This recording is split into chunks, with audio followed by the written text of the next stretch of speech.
आइए जानते हैं आज के प्रमुख अंतर्राष्ट्रीय खबरों को। पहले एक नजर हेडलाइंस पर। डॉक्टरों की हड़ताल से और बिगड़ेंगे हालात, आज से ओपीडी भी बंद। क्या पूर्वी लद्दाख में एलएसी पर भारतीय सेना की चीन से हुई तीखी झड़प। बारिश से बेहाल राजस्थान, तस्वीरें बयां कर रही है हाल। बीजेपी का यह प्लान विपक्ष का करेगा सुपड़ा साफ। पहले हिंदुओं पर हमला, अब भारत पर भी गंभीर आरोप लगा रहा बांग्लादेश। 15 साल की उम्र में कौन सी नौकरी ढूंढ रही थी। कन्नौज में पूर्व ब्लॉक प्रमुख की गिरफ्तारी पर सपा ने उठाए सवाल। ईरान से भीषण युद्ध की आशंका के बीच इजराइल का गाजा पर हमला जारी। तुर्की की सड़कों पर 18 साल के नाजी लड़के का आतंक, मस्जिद के बाहर लोगों को घोंपने लगा चाकू। राजपाल यादव की करोड़ों की प्रॉपर्टी बैंक ने कर ली सीज। और ओलंपिक में 23 कदम पीछे लौट गया भारत। कोलकाता में रेजिडेंट डॉक्टर के साथ रेप और मर्डर के बाद पूरे देश के डॉक्टर गुस्से में हैं। हजारों की तादाद में रेजिडेंट डॉक्टर सड़कों पर उतरकर प्रदर्शन कर रहे हैं। उन्होंने पीड़िता को न्याय मिलने तक काम बंद करने का ऐलान किया है। इसी बीच आज से देश भर के सरकारी अस्पतालों में हालात और भी बदतर हो सकते हैं, क्योंकि रेजिडेंट डॉक्टर्स ने आज से ओपीडी भी बंद करने का ऐलान किया है। Federation of all India medical association यानी FAIMA ने 13 अगस्त यानी आज से देशव्यापी विरोध के साथ ओपीडी और वैकल्पिक सेवाओं को बंद करने का आह्वान किया है। बता दें कि 9 अगस्त को कोलकाता के आरजी पर मेडिकल कॉलेज और अस्पताल में रेजिडेंट डॉक्टर के साथ यौन उत्पीड़न हुआ था। आरोपी ने दुष्कर्म के बाद डॉक्टर की हत्या कर दी थी। इसके बाद से ही पश्चिम बंगाल के डॉक्टर्स ने प्रदर्शन करते हुए काम बंद करने का ऐलान किया था, लेकिन धीरे धीरे अब डॉक्टर्स का यह विरोध पूरे देश में फैल गया है। क्या पूर्वी लद्दाख में लाइन ऑफ एक्चुअल कंट्रोल यानी वास्तविक नियंत्रण रेखा पर चीन के साथ भारतीय सेना की झड़प हुई है? क्या LAC पर माहौल और अधिक बिगड़ गए हैं? भारतीय सेना ने इस बाबत माइक्रो ब्लॉगिंग साइट X पर पोस्ट कर हालिया चर्चाओं पर विराम लगा दिया है और लोगों से अफवाहों से बचने को कहा है।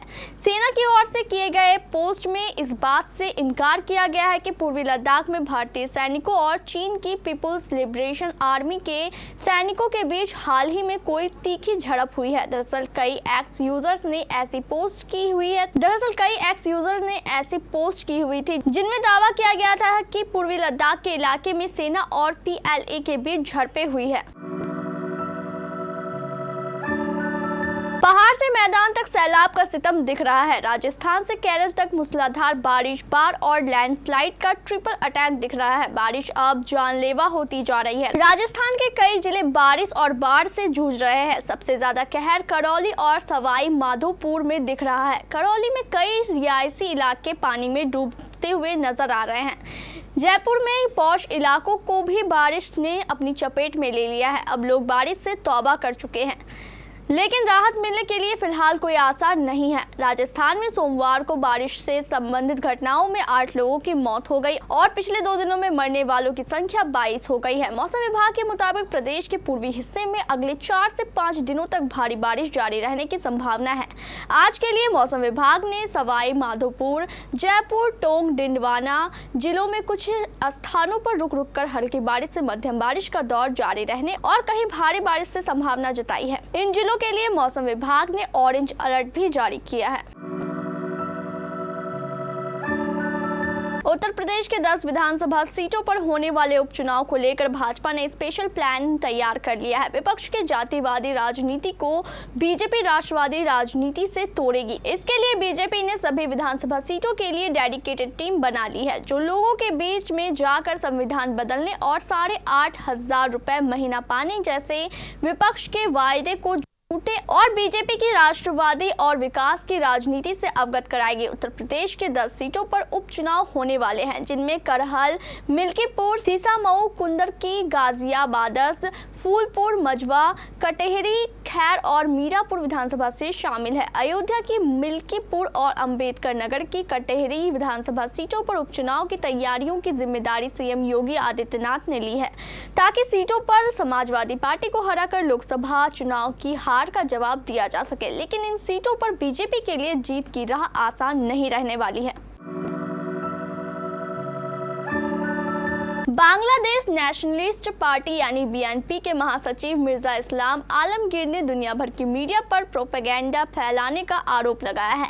उन्होंने भारत को संबोधित करते हुए कहा है कि राष्ट्रीय और वैश्विक स्तर पर और विशेष रूप से आपके देश की विभिन्न मीडिया द्वारा एक तरह की गलतफहमी और बहुत दुर्भाग्यपूर्ण प्रचार किया जा रहा है। मीडिया सांप्रदायिक अत्याचारों को बढ़ावा दे रहा है। उन्होंने कहा कि बांग्लादेश में जो चल रहा है वो बिल्कुल भी सच नहीं है। यह सांप्रदायिक नहीं है, धार्मिक नहीं है, ये पूरी तरह से एक राजनीतिक मुद्दा है। उन्होंने भारत के मीडिया को आमंत्रित करते हुए कहा कि आप ढाका आए और खुद देखें कि बांग्लादेश में क्या हुआ है। उत्तर प्रदेश के कन्नौज जिले में समाजवादी पार्टी के नेता नवाब सिंह यादव को नाबालिग बच्ची के साथ रेप के प्रयास के आरोप में आधी रात गिरफ्तार कर लिया गया। सपा नेता की गिरफ्तारी पर एक और बीजेपी हमलावर है। वहीं दूसरी ओर कहा जा रहा है कि 15 साल की उम्र में एक लड़की कौन सी नौकरी मांगने गई थी, जबकि आरोपी नवाब सिंह ने अपने ऊपर लगे आरोपों को साजिश करार दिया है। आरोप है कि लड़की पूर्व ब्लॉक प्रमुख के पास नौकरी मांगने गई थी। इसी दौरान उन्होंने रेप करने की कोशिश की। समाजवादी पार्टी ने आरोपी नवाब सिंह से किनारा कर लिया है। कन्नौज सपा के जिलाध्यक्ष कलीम खान ने कहा है कि नवाब सिंह यादव इस समय समाजवादी पार्टी में नहीं है। यह उनका व्यक्तिगत मामला है और सपा से इस घटना का कोई लेना देना नहीं है। वहीं दूसरी ओर पार्टी की नेता जूही सिंह ने कहा है कि जब लड़की की उम्र 15 साल की थी तो वो किस तरह से नौकरी की तलाश में थी।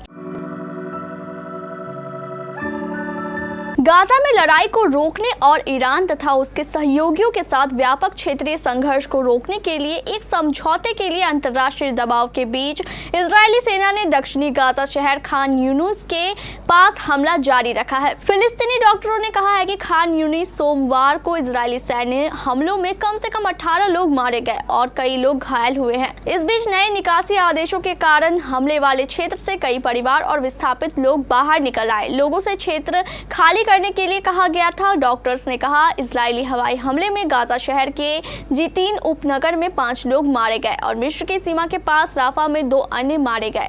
लड़ाई जारी रहने के बीच हमास ने गुरुवार को होने वाली मिस्र और कतर की मध्यस्थता वाली नई वार्ता पर संदेह व्यक्त करते हुए कहा कि उसे इजरायली पक्ष की ओर से कोई हलचल नहीं दिखी है। तुर्की में कल सोमवार 12 अगस्त को एक मस्जिद के बाहर 18 वर्षीय एक लड़के ने कई लोगों पर चाकुओं से हमला कर दिया। इस हमले में कम से कम 5 लोग बुरी तरह जख्मी हो गए। हमलावर ने हेलमेट लगाया हुआ था और बुलेट प्रूफ जैकेट पहनी हुई थी। स्थानीय मीडिया रिपोर्ट के मुताबिक आरोपी लड़के को पुलिस ने हिरासत में ले लिया है। वह नाजी विचारधारा से प्रभावित बताया गया है। सबसे ज्यादा हैरानी वाली बात यह है कि आरोपी लड़के ने लोगों पर चाकुओं से हमला की घटना को सोशल मीडिया प्लेटफॉर्म एक्स पर लाइव स्ट्रीम भी किया। वीडियो में उसे एक लंबे धारदार चाकू के साथ देखा जा सकता है। हाथ में चाकू लिए हमलावर एक्स के शहर में एक मस्जिद के बाहर बने बगीचे में लोगों को अपना निशाना बना रहा है। हालांकि जैसे ही पुलिस को इसकी जानकारी मिलती है वो उसे तुरंत गिरफ्तार कर लेती है। बॉलीवुड एक्टर राजपाल यादव एक बार फिर से मुश्किलों में घिरे दिख रहे हैं। दरअसल उनकी करोड़ों की संपत्ति को बैंक ने सीज कर लिया है। यह कोई नया मामला नहीं है, बल्कि साल 2012 की ही है। यह पूरी कहानी एक्टर की फिल्म अता पता लापता से जुड़ी है, जिसे राजपाल ने खुद डायरेक्ट किया था और उनकी पत्नी राधा यादव इसकी प्रोड्यूसर थी। बता दें कि अपनी इस फिल्म को बनाने में राजपाल यादव ने सब कुछ लगा दिया। उन्होंने इस फिल्म के लिए central bank of India Mumbai के बांद्रा ब्रांच से 5 करोड़ का लोन लिया था। फिल्म बनाने के लिए एक्टर ने मुंबई के सेंट्रल बैंक ऑफ इंडिया से कर्ज लिया था। बताया जा रहा है कि इस कर्ज के लिए उन्होंने अपने पिता के नाम से जमीन और घर को गारंटी के तौर पर बंधक बनाया था। अब खबर है कि लोन न चुका पाने के कारण शाहजहांपुर में मौजूद उनकी करोड़ों की संपत्ति सेट एनक्लेव को बैंक ने सीज कर लिया है। बताया ये भी जा रहा है कि राजपाल ने 3 करोड़ रुपए का लोन लिया था, जो बढ़कर 11 करोड़ हो गया है।